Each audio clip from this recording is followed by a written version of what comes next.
สภาพยุ่งๆแน่หากระตื่นคลิปนี้จะมารีวิวปราสาทที่คณะไว้มานอนจำศีลภาวนานำครูบาอาจารย์ จะเห็นหน้าแต่ต้นคลิปนี่แหละเพราะว่าต้องตัดวิดีโอจากทางหน้า แล้วเวลาถ่ายจะถ่ายเป็นกล้องหลัง เดี๋ยวจะพาไปเบิ่งนำกัน แต่รีวิวจากทางหลังออกไปทางหน้า นี่คือปราสาทจากหลังสุด ที่มีกุฏิหนึ่งหลังกำลังสร้างยังบ่ทันแล้วเถื่ออันนี้แมนติ้นจวดน้อยที่เพิ่นกางไว้ตั้งแต่เมื่อคืนจวดน้อยกับครูบาก็ออกไปค่อยกำลังออกเป็นคนสุดท้าย เพื่อที่จะถ่ายคลิปรีวิว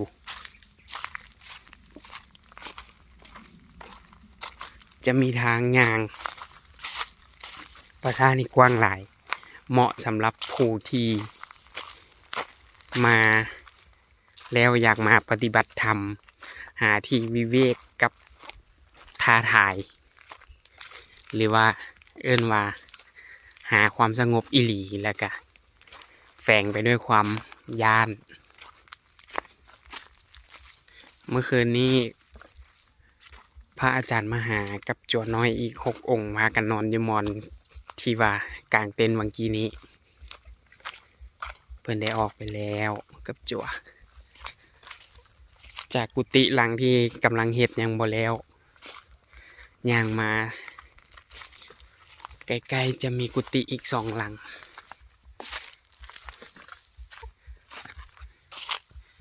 อันนี้แม่นกุฏิอีกหลังหนึ่งซึ่งเมื่อคืนนี้ข้อยก็นอนอยู่กุฏินี้คนเดียวตอนนี้ไฟฟ้ายังแล่นบ่ทันสำเร็จเทื่อ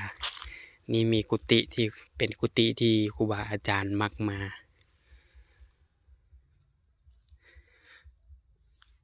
นี่แม่นทางจงกรมบ่แม่นทางตีบุญได้บ่แม่นเดินบุญ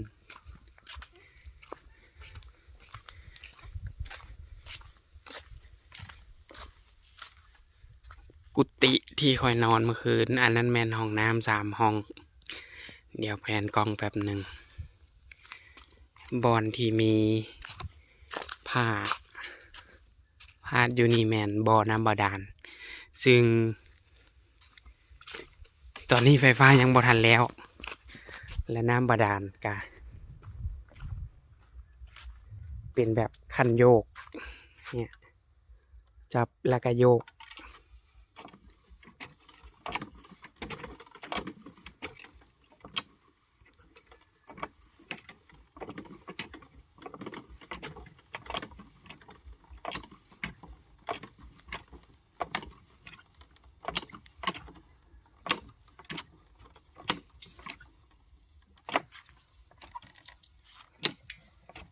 เมื่อโยกแล้วน้ำมันก็จะออกมาครูบาอาจารย์เพิ่นมาพักอยู่กุฏินี่เพิ่นก็ใช้วิธีโยกน้ำนี่ใส่ตอนนี้สายไฟทุกอย่างแล่นเข้าแล้วเรียบร้อยแต่ว่าไฟฟ้ายังบ่ทันอนุมัติแล้วก็ยังบ่ทันได้กงเตอร์ไฟเถื่อห้องน้ำ3 ห้อง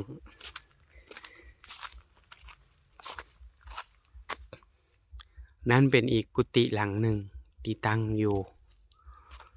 ทางเทิงโซนเทิงของปราสาทกุฏิหลังนี้พระอาจารย์เพิ่นเคยบอกให้ค่อยนอนแต่ว่ามารอบนี้เพิ่นให้นอนกุฏิวังกี้นี้ไปแล้วค่อยก็เลยนอนหั่นอันนี้จะแม่นทางย่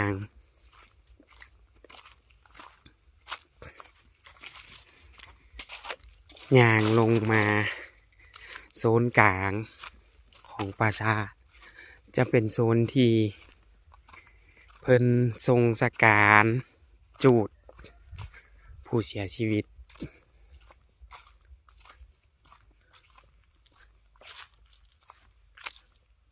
จูดแล้วจึงฝัง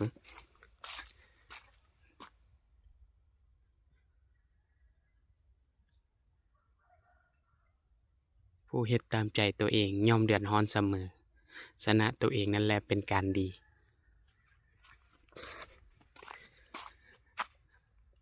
ในภาษาแห่งนี้ถูกนำใช้งานหรือว่าใช้ฟังใช้ทรงสการผู้เสียชีวิตไทยบ้านนี้มาหลายสิบปีดังนั้นจึงมีป้ายหลุมศพเรียงรายอยู่เต็มป่าจากโซนหลังสุดที่มีกุฏิแล้วสำเร็จแล้วอยู่ได้2 หลังกับกุฏิที่ยังบ่ทันแล้ว1 หลังย่างลงมาฮอดโซนกลางก็จะมีศาลาเขาเอิ้นศาลาเย็นหรือว่าศาลาพักศพศาลาสวดศพอย่างนี้ล่ะ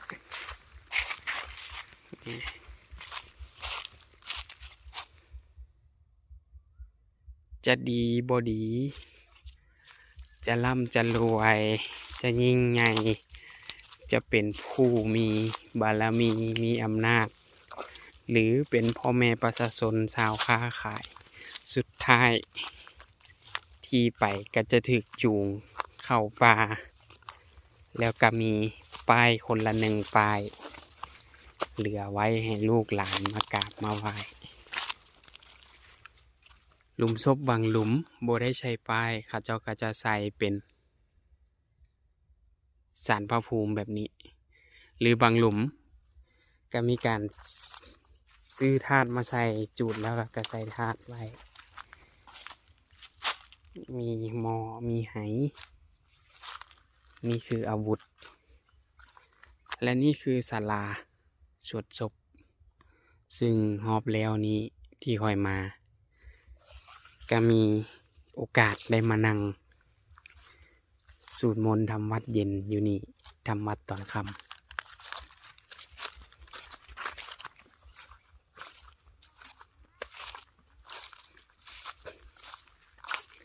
ย่างผ่านศาลา ลงไปจวนน้อยกำลังขุดอหย่างบางอย่างระหว่างกุฏิทั้งหลังลงมาหาศาลามันจะมีทางแยกสามารถไปได้2 ทางอีกทางหนึ่งจะเห็นป้ายหลุมศพหลายกว่า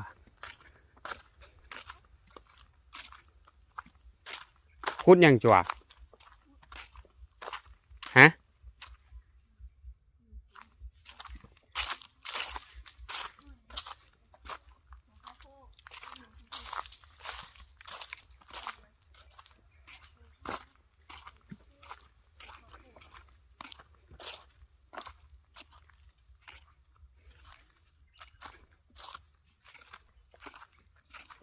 การปฏิบัติบำเพ็ญภาวนา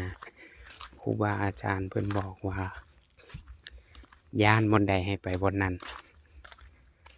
ยิ่งย่านยิ่งไปโซนนี้จะเป็นโซนฝังดิบแถวทั้งหน้าสุดของปราสาทจะเป็นบ่อนที่ฝังคนตายอุบัติเหตุตายโหงหรือเด็กน้อยซึ่งในโซนฝังดิบนี้จะบ่มีป้ายตายแล้วบ่จูดฝังเลยกับกุฏิหลังสุดท้ายอยู่ข้างหน้าสุดสรุปว่าหน้ากุฏิหลังทำอิฐที่เข้ามาก็จะเป็นโซนฝังดิบ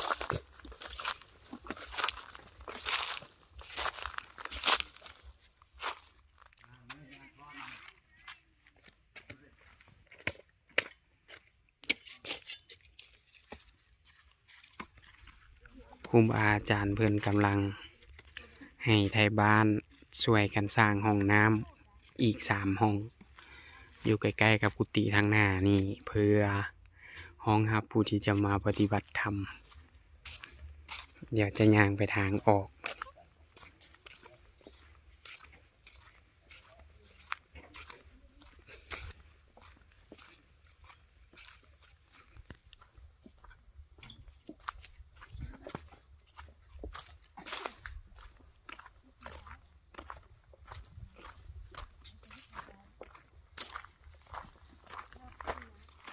ด้านหน้าสุดของสำนักสงฆ์ปราสาทจะมีหนองน้ เฮ็ดหยังนั่นทุดงค์กลับวัดบ่ทุงมาถือนะบ่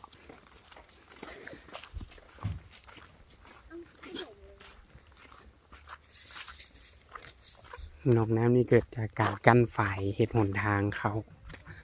ซึ่งทางเขาก็จะมาทางนี้แหละ เวลาที่มีการทรงสการหรือว่าแห่ขบวนศพมาปราสาทนี่เป็นหนองน้ำที่เพื่อนเฮ็ดเป็นเขตอภัยทาน มีป่าหลาย แต่ก็มีคนลอยๆมาตึกเบ็ด หรือว่ามาการเอาอยู่โดนเถื่อ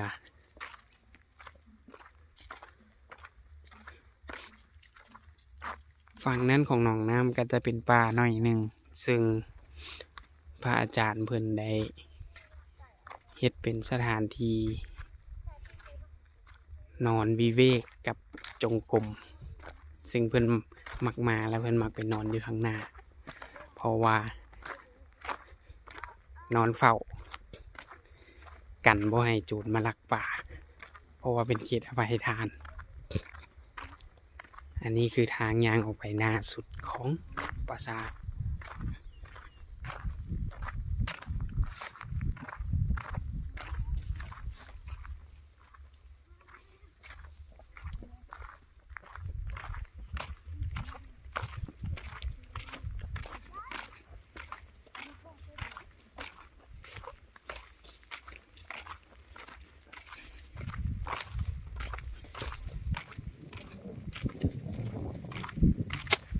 นี่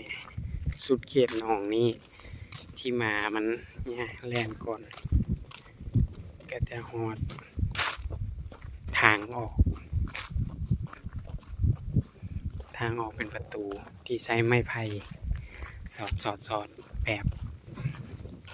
สมัยก่อน